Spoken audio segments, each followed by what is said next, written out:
Tom Brady, 23 years, 7 rings, most Super Bowl wins, passing yards, touchdowns, you know it. Okay. So, I'll get to Michigan, Ohio State, because I won't be able to wipe the smile Please off do. you. That was nuts. I want to start with this. The late hit on Trevor Lawrence. So I got mixed emotions. I want my quarterback to have some mobility, but I also think you leave the pocket, Tom, and you're a running back. Where are you on this hit? That's a great question. I've obviously been a part of the NFL for a long time, and I remember there was an instance. I'll start by saying there's mixed emotions that I have about it as well. I remember in 2001, I think we played at Buffalo, and I slid late, and Nate Clements was the corner for the Bills, and he came up out of the secondary and absolutely crushed me. My helmet went flying off, and I got back and I ran to the huddle, and I had a lot of teammates that came up to me the next day and said, dude, these guys are coming. You got to get rid of that football, and if you're going to slide, you better get down. These guys are coming to get you. And it was a great kind of learning experience for me because I realized that when I'm out of that pocket, things were moving a lot faster for me, and the defense is trying to be very aggressive. And over time, the NFL has obviously done a lot of things to protect players and player health and safety. It's been on and on and on. And the only aspect that I think is very challenging, and certainly for Trevor Lawrence, nobody wants to see anybody get hurt, but it is also the reality of a very physical sport that we play. Yeah. But the only way defensive players have to be aggressive. That's their nature. I always try to be aggressive on offense. We try to block aggressively. And at the same time, the defense tries to tackle aggressively. So I don't know. There's an aspect to me that I think the quarterbacks and certainly the quarterbacks need to take better care of themselves. I see Josh Allen running a lot. I see Lamar Jackson running a lot. And it's a great skill set to have. A lot of times, I wish I had that skill set. And at the same time, when you run, you put yourself in a lot of danger. And when you do that, I don't think the onus of protecting an offensive quarterback who's running should be on a defensive player. I don't think that's really fair to the defense. So if you slide and it's, everyone can argue, was it black and white or was it just a gray area? Do you slide late or is it unnecessary roughness or is it a late hit? To me, a late hit is very late. There's quarterbacks that I see running and tiptoe on the sideline, and they're not even out of bounds, and they get hit as they're starting to step out of bounds, and there's a penalty flag thrown. So the aspect, again, for a play caller, there's more designed runs for quarterbacks ever now than in the history of the NFL. So are we really trying to protect quarterbacks? Because if you are trying to do it through the rules, then why are the offensive coordinators not protecting their quarterbacks by keeping them in the pocket and not designing as many quarterback runs? So I think it's gone to a point where there's really, and everyone will label a certain player as a dirty player. I don't like that one bit. Maybe they fine or penalize a quarterback for sliding late, and say, look, if we don't want these hits to take place, we've got to penalize the offense and the defense rather than just penalize a defensive player for every single play that happens when there's a hit on a quarterback. So I said this last week. I said, I was thinking about this. Go back to Lombardi. The dynasties in league history are Green Bay with Lombardi, Steelers, Patriots, Chiefs. Ravens have always been great. And then the Niners in Dallas, and as you know, growing up in the Bay, I joke that Mark Twain used to say that the coldest winter he ever spent was a summer in the Bay, and Dallas gets ice storms. There's never been a warm weather dynasty. And I'm watching the Niners play the Bills. And, Tom, the Bills look like when you're 8 years old and it snows for the first time and you go with your friends in the backyard, they were having the time of their lives. And I think it matters. I think Buffalo now with James Cook, Tom, did you feel when you played Peyton, SEC, dome team, did you feel it was an advantage? Absolutely. I felt like that was a great advantage that we always had, which is why those regular season games were, if they were in Foxborough, they were obviously an advantage for us. But if it was early in the season, the weather wasn't that critical.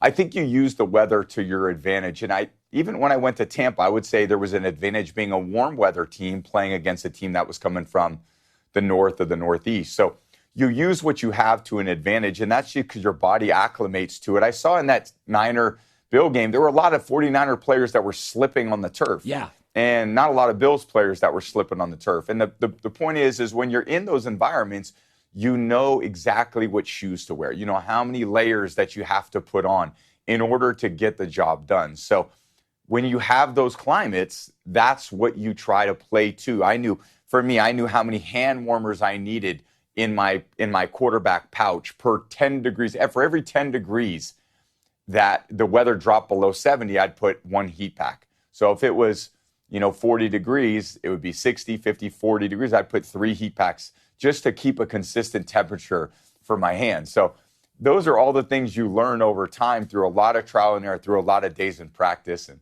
that's where you get a home field. So if you're Buffalo or the Chiefs and you play in this cold weather year round, you better believe you have an advantage playoff time when a team that comes from a warmer climate comes and plays you at your home stadium. So I'm watching Bo Nix last night. Now, he had 61 college starts. That helps a lot. You did not have this as an advantage. You had a defensive coach, a defensive culture, do your job. There was some rigidity to the culture you were in offensively until Moss arrived and you broke every record. But I watched Bo Nix, and you know what I took from it, Tom, last night? My one takeaway? Sean Payton, with a lead against Myles Garrett, had this kid thrown from the end zone. And I'm like, wow, there's no babysitting there. Like that's what you could do. You don't let rookie quarterback. That was my takeaway was, okay, Sean, totally trust this kid. What was your takeaway watching him? That's a great point. And it's the trust that a coach has in a player. It manifests itself all the time. I can always tell when I watch a play caller try to manage a game from the sideline, he's trying to manage the risk. And when you have a quarterback where you feel like, you know what, I know he's going to make good decisions, well, then you can actually go out there and you don't have to manage. It's hard to manage a quarterback because you're in the eye of the storm on every play. You touch the ball 70 snaps. So when you have a quarterback that you're trusting who's making good decisions, well, then you want to give him more opportunities. So, and I see that with a lot of play callers as well. When they do trust them, let's be an empty. Let me give you 5 different options. Wow. Let me get you out there on the perimeter to make good throws. I'm going to have you manage end-of-game situations. That takes a great developmental coach, and I would say Sean Payton certainly is that. He's a phenomenal coach, and a quarterback that wants to embrace that opportunity to learn a skill set of how to manage a game. Not just, hey, coach, what's the play? Tell me what to do. Coach, tell me the play, but why are we calling that play? Why are we in this situation? Why don't we understand the why behind what we're doing? How do we beat man coverage? How do we beat zone coverage? Why are we calling this play in this situation? And then, okay, I understand why you're doing that. So if we don't get the look we want, I can manage the play as a quarterback and get to the next down while still making a positive play. So Michigan has beaten Ohio State 4 straight times, and I do believe one time last year Michigan just had far better players. They were stacked. But generally, I think Ohio State has an edge in personnel. It can be slight, but I do feel they feel more SEC than Big Ten the way they recruit. But the difference is Michigan's had an identity with Harbaugh, early, middle, and late, and he just handed that identity to his new coach. Ohio State's talented, but I don't know what they are. And I think to myself, you've told me this, and so has Edelman, that every Patriot team had a different identity. I feel like I've been watching Ohio State for 5 years. I'm like, yeah, they're talented. What are they? How did Belichick create it? How do you create? Because there's a lot of coaches can recruit in college. The great ones, the Urbans and the Knicks create the identity and recruit. How do you do it? I think a lot of it is you define the type of player that you want, and you define the type of team you want to build, and then you find players that have those skill sets physically and those values kind of mentally, emotionally. Michigan is a very tough, hard-nosed team. They run the ball very well.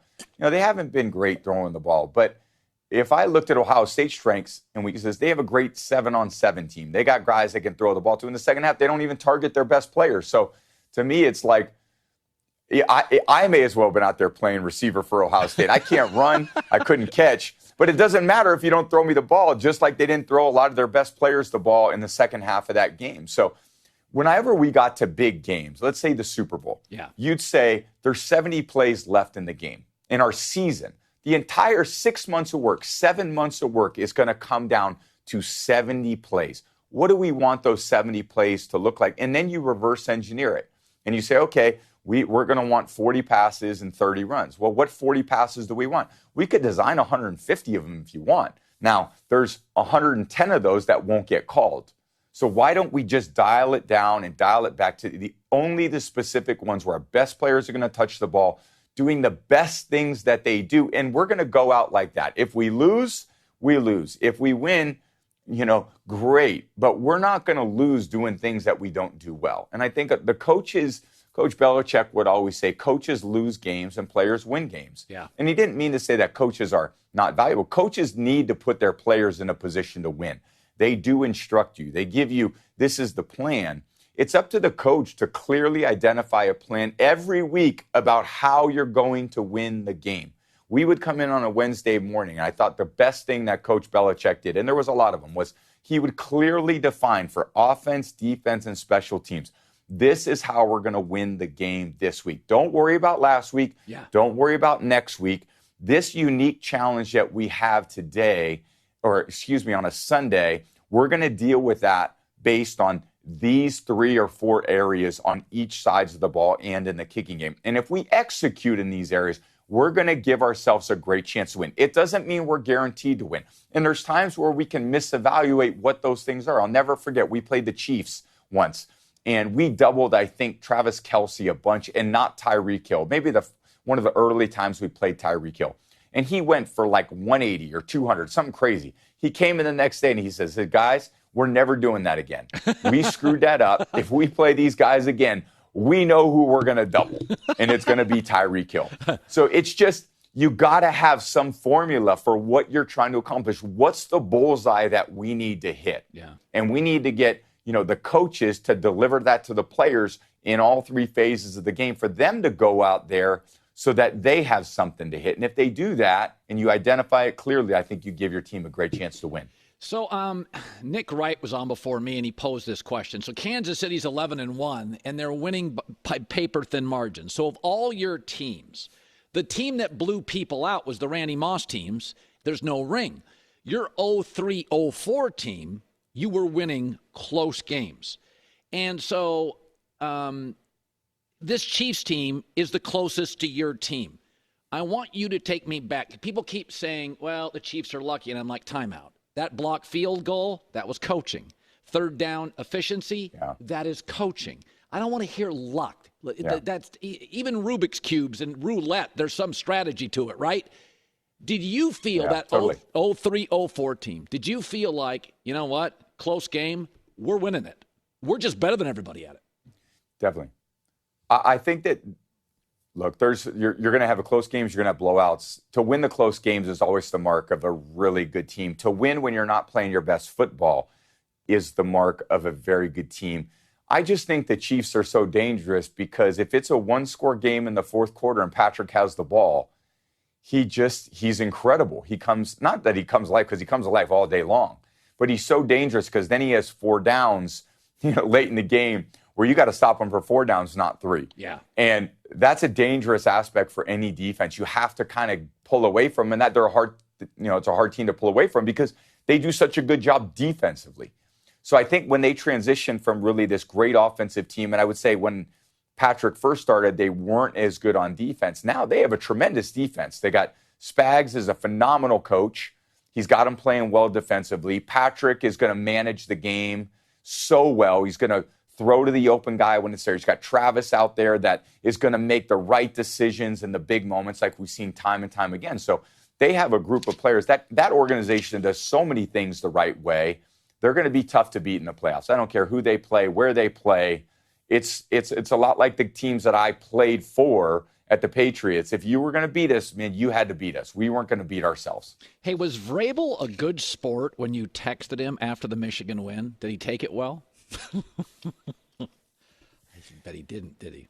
I have very little comments on that because a lot of the times Braves will somehow figure out how to turn it on you, and then you're the jerk that texted him. So sometimes I lay back on him, but He's a typical Ohio State guy. Let me say that. Yeah. They're all the same, Tom. Believe me, I've worked with them. The Michigan guys bring a different level of class. I'll just say that. There we go. Yeah, absolutely. Yeah. Great seeing you, man. Hey, Colin, great seeing you, buddy. Great being on your show. I appreciate it.